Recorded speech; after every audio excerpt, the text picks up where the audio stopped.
Welcome, Welcome. Housewives of True Crime. That's right.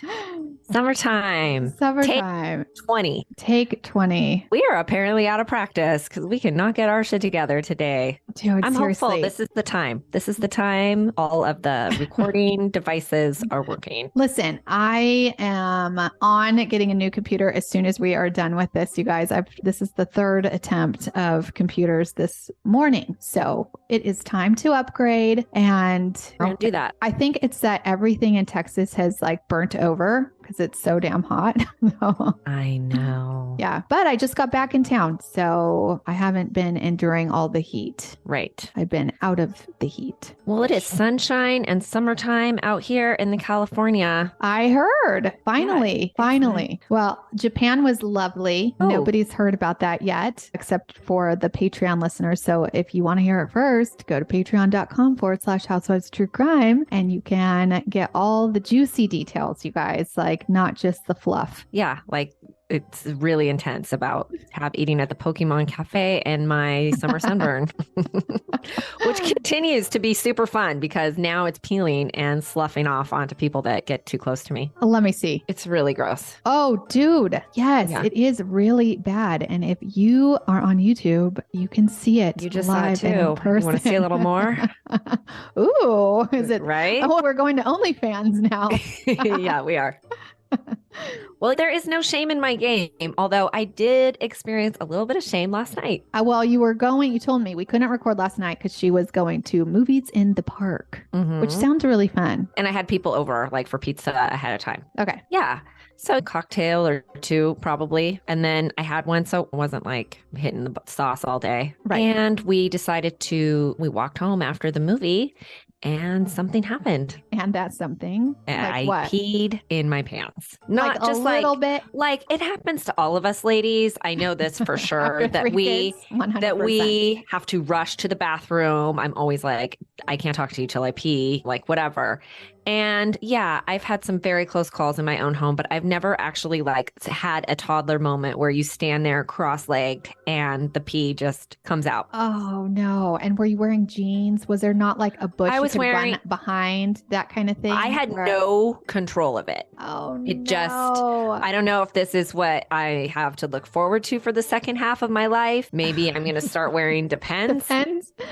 I don't know. Oh. I found out that I took some supplements that included a diuretic. I'm using that as an excuse. I think that actually happens because my girlfriend gave me some supplements also that did include a diuretic too. It was basically like a water pill. And I was peeing all day. Like if I did not have a bathroom close, that could have happened. So yes, I think that is probably part of the problem. But So maybe that's part of it. that is real embarrassing. Did anybody see you? Yeah, two moms who I enjoy. I ran in my house, changed my clothes, came back out, and had a moment with one Did you mom just who's act like, nothing happened. no, she was like, girl, that has happened to me before. Don't feel bad. She was real sweet about it. You're the like, no, other it hasn't. mom, I have not seen. And she is a real rule follower. She is really fascinated with the fact that I don't always pay for parking. She's like, oh my, she thinks I'm a rebel, Tab, which is so funny because Tab would tell you I'm a rule follower. More than me, for sure. Much more than you. Yes. But she would not think so. She thinks I'm real rebellious. Oh, listen. And so I texted her, like, I don't always pee my pants, but I took a diuretic. She's not the one mom who told me, like, girl, it's okay. She wrote back, sure. And like, we're laughing about it. The other one, no response. I think I'm getting a massive shame. I might even have to like send her a muffin basket or something to apologize for. I'm sorry. I peed my own pants. They should be I sending am you really a muffin sorry. basket, girl. She's like, I can't go anywhere with you. Yeah, that's probably what she thinks, actually. Oh my God. Okay. So live, she just wrote back. You're not going to believe what she just wrote. What'd she say? Come on. She said, when did that happen? They had porta potty scratching. Oh my God. Wait, so she didn't even, only the one mom knew. Oh. You know what? Girlfriend is blind. She's like blinded blind. Dude, she didn't even know. I just outed, of course that happens to me. I just outed myself. Oh my God. Be like, just kidding. That's what I'm going to tell her. Okay, I didn't I'm really kidding just pee then. my pants, but I am taking a diuretic. So maybe it was just a little. You were just thinking I put on sweats to be comfortable when I ran into no, my house she like knew. a balloon. Uh-huh. Oh man, I'm What can I sorry say? that happened to you. Thank you. She is still a friend. She's She shaking gets somewhere. you. She is shaking her head. Now she is. Now she is. Well, nothing embarrassing has happened to me, thankfully. But Susie and Xtina did say they would have come and visited me because I was in like the Rosemary Beach area and they were a couple hours away. So I'm sorry that I didn't reach out to them because I would have loved to see those two ladies. It's like listen, from what I've heard about the vacation, I think she would have really enjoyed spending time with you. I would have loved for that because, okay, so they recommended a bar to go to. Because they're fun. I would have loved to go to this bar. Listen, I was so into it, but the crew that we were with, they were not the bar loving type. So I even told my husband, I was like, come on, let's go to this bar tonight. Yeah. But it wasn't in the cards. I just looked up where you were. Going back. We are going back, dude. It's really close to Bradenton, Florida, where I've been. Oh, really? Okay. Yeah, which is like cute little like beach town. So I'm a little familiar. Listen, I know you would love this area, so we'll definitely do it again and go to the Red Bar. That's where I'm going. Yeah, we're going. Okay, so should we talk shop? Yeah, let's do it. Crime. What we actually do? Yeah, okay. So I have to apologize because this is a listener suggestion and please reach out to me if this was your case because I will give you a shout out, but I could not find the email or message that you sent me through all of this messages. So I'm so sorry. And I was out of town and so I couldn't do it. And I'm sorry. And I can vouch that she's generally unorganized. So I'm really unorganized. It happens. It is like amazing that I actually can like do this podcast because most of the time I am very unorganized. Okay, but I also do want to give a shout out to another person because the owner of my gym knows her and they somehow got to talking. And anyways, so her name is Kelly Moore and I will give a shout out to Kelly. And her mom listens too. Her mom's name is Diane. So Kelly and Diane, clink to you, ladies. Let's get into a case that comes closer to your area. Gretchen, we're going to San Diego area. We both love San Diego. I think who doesn't, right? Oh my gosh. I really want to go to the Vanilla Ice concert at SeaWorld this Sunday. Oh my God, stop it. I'm not kidding. Because my daughter loves that song, Ice Baby. Have they gone from like Shamu to Vanilla Ice? But my husband won't participate. So we're going to hang out with friends instead. But I mean, listen, if it was on a Tuesday and not a Sunday. Seriously. Yeah. And I didn't have to answer to him, I'd be going. Okay. Ice Baby. Right. It's a good jam. Yeah, it is a good jam. I think he would be fun to see. Okay. It is in the San Diego area, like I said, but it also goes south of the border, which is down all the way into Mexico, into Tijuana. And if you are not familiar with Tijuana, let me tell you, Gretchen and I have been there before 20 plus years ago. It has gotten progressively more dangerous as the years have gone on. I think it was pretty dangerous when we were there. We just did not have all the social media or watch the news. We weren't like news watchers. It's true, but I think it has gotten more dangerous.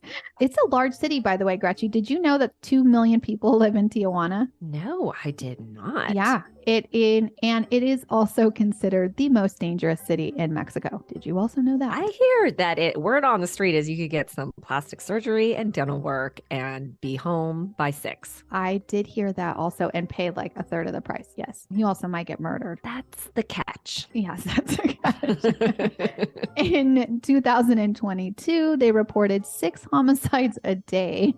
Holy shit. That's what I'm saying. So I don't know. I prefer to pay a little extra for my dental work. Maybe try and find a Groupon for your shit. in the United States. Yes. San Diego also is a big city, and their population is 1.3 million. So you could see that it's just, and guys, it's like miles apart. And by the way, San Diego is considered one of the safest big cities in America. So go figure. Interesting. Okay. All right. Back in the 90s, when we actually first started going there, late 90s, there was a woman. Her name was Kim Bailey. She had a large ranch right outside of San Diego in a town called Fallbrook. I'm not familiar with it, but I am. You are? I am. You I am. I had a former neighbor whose girlfriend had a house there, and she told me all about Fallbrook. Okay, well, that is where Kim owned a very large 30-acre avocado orchard, which is very common in the coastal regions. In Ventura, where we grew up, there was lots of avocado orchards. And in those avocado orchards, you could grow other things. In Ventura, people grew lemons. In Fallbrook, Kim grew weed.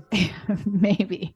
Medicinal plants is what she liked to call them. Oh, okay. Kim was a bit of a hippie type, or now what you would call like an alternative medicine type of person. She was a seeker of the natural medicine to combat disease instead of the Western ways, which, dude, listen, I am all about it. Yeah. Kim traveled the world looking for exotic plants to treat diseases. She would bring them back to the US of A and harvest them on her land to make natural medicine. I have a sneaking suspicion that you were right, that she was harvesting the ganja or the medical marijuana. It was not legal to do then. Yeah. No. And I don't even know if it was really called medical marijuana yet at that point. Now, I know you're thinking, how does one buy 30-acre farmland off the coast of California? Because that must cost a fortune. Well, Kim actually did have a fortune. Oh, she did. So Kim developed a device that she would call the black box through her company named Astropulse. And this black box was like a medical device or tool that emitted electrical currents when you hold the handles, which, dude, I think my kids have like a game like that. It's like a lie detector game. It's like a funny thing, right? But hers would emit these electrical currents through your body. And she said it cured disease and even cancer, which she was very... That's where the hippy dippy medicine is really triggering to me, because it's like they will tell you that at your most vulnerable point, when you are trying to seek out some cure for your loved one, that they should just quit medicine and eat shark cartilage or whatever fucking bullshit they're selling. And that is going to do it. And it's just the fact that it plays on people at that point, because I'm not buying that this shock therapy is curing cancer. Be lovely if it did, but I think they would use it at hospitals if that was the case. Well, I would have to agree with you. And I would also have to agree with you that at a moment of weakness, you will do anything, right? And so her mail order cancer curing black box was a hit. And that's how she made her fortune. Did it work? We'll get into that later, but it made her a shit ton of money. Right. And yeah, dude, I would buy it. I would buy it. Of course. You would buy it because you would try anything to help someone. Sure. Also buy her fucking snake oil and ganja and all of it. Okay. Yeah.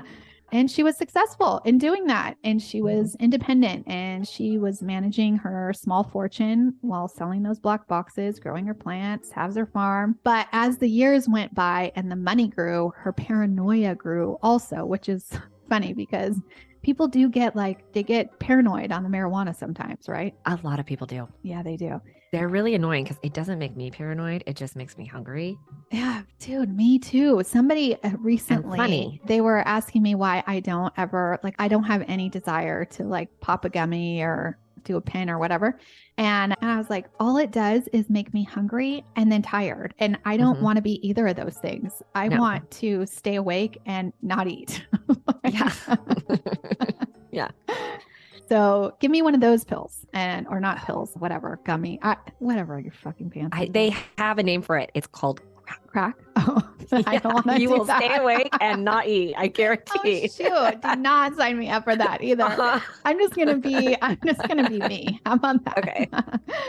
Okay. Anyways, Kim was getting really paranoid and she got to a point where she was convinced that people were stealing her money from her. So she hired a private investigator. Private investigator Rick Post out of San Diego. Now, Rick was no average PI. He was like Magnum PI. He was good looking. Hairy chest. He had a gift to gab. I bet you he did. He did have some cool hair. He was like a very like 80s, 90s good looking guy. Okay. Okay. I'm feeling it.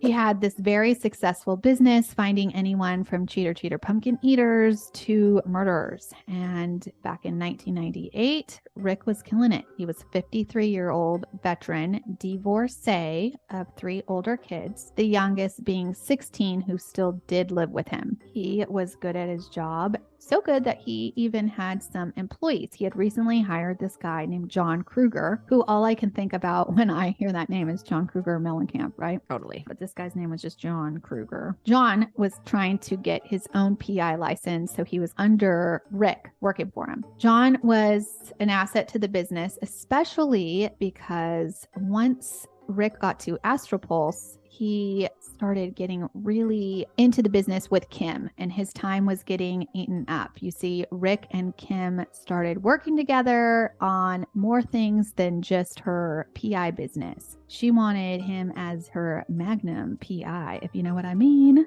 Ooh, and they started, you know what I mean? They started spending a lot of time in the bedroom together. Rick and Kim grew very close, and Rick started having a hand in Kim's business affairs. Rick started helping her run Astropulse as a business and let John handle a lot of his PI side of things. But in late August 1998, Rick just up and vanished. His son, who still lived at home with his dad, always heard from him, even if he had to leave town or was on a mission. But Rick didn't mention anything, not being out of town. All of his stuff was there. No bags were gone. And so for him to be gone more than one day just seemed very odd. Also, his car was at the house, but Rick's son found his car keys in the mailbox, which at that point, he's like, something is really off. So he calls his siblings and they immediately go to the police to report their dad missing. But Rick's a PI. So the police are like, okay, but that's like your dad's business. So it's probably fine. They shake it off and they say, I'm sure he'll be back soon. Well, that also did not sit well with his kids. So they go and talk to John, Rick's employee. And John's like, oh yeah, actually, your dad left a voicemail on my phone and one at the office. So he plays this message to them. And basically it's Rick saying, hey, I had to go to Mexico City on business. I'll be back in a couple days. Well, the voicemail also did not sit well with these kids. Something just, it seemed off, right? Right.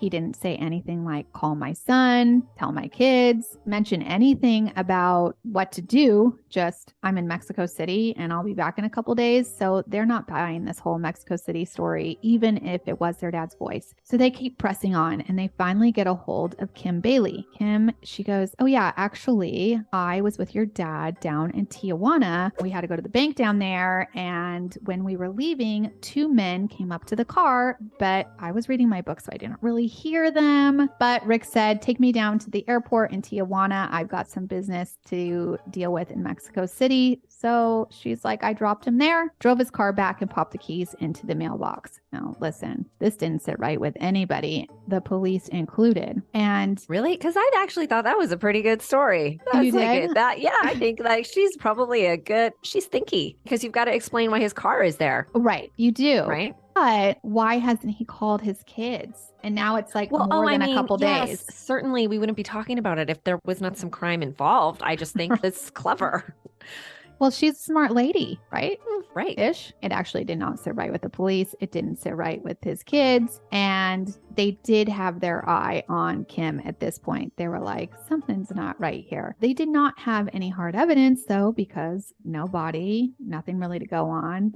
He may have had a cell phone at that point, but there's no tracking or anything like that. And so in the background, the FBI are working, but it doesn't really seem like anything's happening, especially to his son, right? There's nothing going on. Like they're just kind of waiting. Maybe his dad will come back one day. And then at some point in 1999, they get a tip that Kim Bailey has something to do with Rick's post disappearance. Somebody called up the investigators and just said, we know Kim's involved. So they start surveillancing Kim even more, and they notice that in the summer of 1999, Kim has become really close with a woman named Svelta, who was an actual Russian spy that spent many years in prison for espionage, like 8 years in prison. Oh my God. I love the word espionage for one. And Svelta, that's a straight spy name. I know, right? Listen, I like the name and I like the word espionage too. Makes you feel smart. So I could do a whole nother podcast on Svelta and her situation, but I will just tell you she was a Russian spy. She was out of prison at this point. She had married somebody in prison who was a known drug trafficker, which I would say was probably not the best decision, but... What else are you going to tell me? I picture her wearing black all the time, wearing red lipstick and drinking vodka. 100%. Yeah, I would say that was probably right. Now, what was she doing with Kim? I don't really know how they started those two bonding. I don't get it. Although, now this is pure speculation. I did not read this anywhere, but if I just connect the dots a little bit, she married the drug trafficker that she met in prison, and now she's friends with Kim, who I just suspect is maybe harvesting some ganja in her backyard. Okay, ding ding. Okay, Yeah, money and drugs have a way of bringing pieces of people together. Yes, and I could be so off that, but I don't think I am. Okay. Okay. The FBI knows something looks fishy, so they pull Svelta in, and she unloads like a dump truck, which I think is probably one, a good idea, and two, I imagine they threatened to throw her ass back in prison if she didn't come clean to what she knows about Kim. She knew that Kim had murdered or had Rick murdered. They also said to Svelta, how do we know we can believe you because already spent time in prison? And she said, well, let me prove it to you. Wire me up and I will get Kim to talk again. And she did. You see, Kim really liked Rick romantically more than Rick liked Kim. Rick wanted to keep it business and Kim didn't. So when Rick tried to break off the relationship part, but keep helping Kim with her business, Kim didn't really like that. She then got word that Rick was stealing money from her, and this is when she decided to have Rick kidnapped, tortured until he came clean, told her where the money was, and tell her also about the girls he was sleeping with behind her back. Yeah, because that is the kind of person who sells that snake oil to like cure cancer shit. Oh my God. They're real fucking heartless. It sounds like it, dude. Right? It Yeah. sounds like it. So she got Rick that fateful day and told him they were going to make a run to Tijuana real quick to make a bank transaction, which is also like, why is she doing banking in Mexico? Also shady. But okay, she drives her down there to only be met in a parking lot by two guys that were hired to kidnap Rick and take him to a house and be tortured. She drove the car back to Rick's house from Tijuana, where she would put the keys in the mailbox. Rick never confessed to stealing the cash. She actually made her way back down to Tijuana to ask him herself. And he confessed to sleeping with the other women, but even when she used pliers on his fingers to get him to confess, he never did confess about the money. He was tortured for 5 days, and then after 5 days, she was asked what to do with him, and she said, why don't you just leave him in the basement for the rest of his life? And they were like, yeah, we're not going to do that. And so she said, do what you got to do, which we know what that means, right? Damn. She's heartless. Yeah, that's awful. And Rick Post has never been seen again. Dude, and she's a stoner. She probably just forgot where she put the money. Makes you forgetful. Totally. Totally. But the buck doesn't stop there. Turns out that Kim trusted her Russian spy with all of that information and more. She wanted Svelta to find someone to off even more people for her. She didn't like Kim. that John knew too much information, John Kruger, and she thought he could possibly turn her in. She also didn't like her gardener for some reason, wanted him off, and she wanted one other person murdered that knew about the murder. Svelta She went wasn't along thinking with it. that this was really gonna, like, when everybody starts dying around you, it wasn't gonna raise suspicions. Let Well, me tell you about a lady named Lori Ballow. Yeah, People right. started dying around her. It's suspicious. Doesn't matter how cute you are or how many cures for cancer you have. She did think about that. She told Svelta that it needed to look like it was natural. Svelta was like, you know what? I have the perfect person for you. I have somebody that could do it. Well, Svelta's is working with the FBI at this point. And so that perfect someone would be an FBI undercover agent, which is like my favorite thing almost in life. Oh my God. It really is.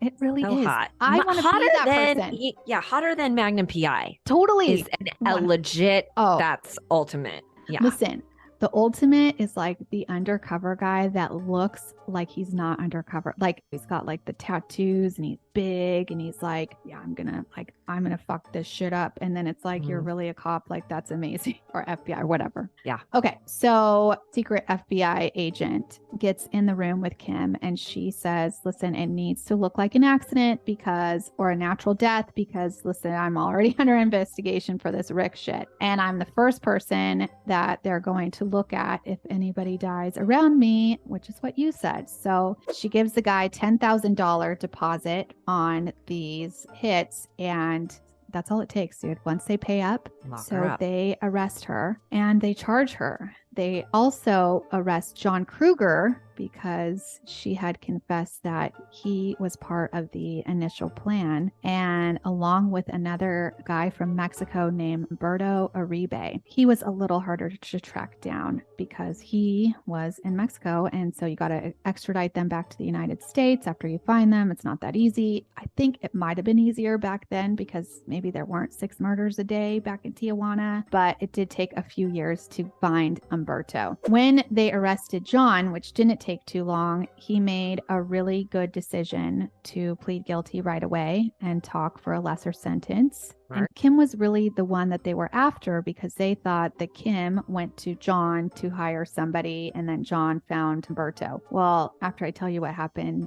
you might think that John's sentence was a little light because what happened was John actually went to Kim and lied to her about Rick stealing money. Rick never did steal money. So, right, she wasn't keeping track of her finances very well, or she would have known that she wasn't actually missing any money. Oh, the tangled web we weave. Shit, that is dark. It's dark, yeah. So John actually wanted Rick's business. So he made up this story about Rick stealing money and told Kim. He then helped her find Umberto Uribe and plan the torture and kill so he could take over Rick's business. I did not see that coming. I know. I didn't see it coming either. John would testify against Kim in court for a sentence of just 25 years in prison, which seems like a long time. But when I tell you that John's already out of prison, it doesn't seem like that long, does it? No, it doesn't. And the torturing, I feel like that when you torture someone to death. Oh, awful. I feel like you don't get out ever. Right. Yes. But I don't think they really knew that part yet, right? They thought it was all Kim. Yeah. They didn't know it was all John. And so then when John's like, I'll take a plea deal, let's go.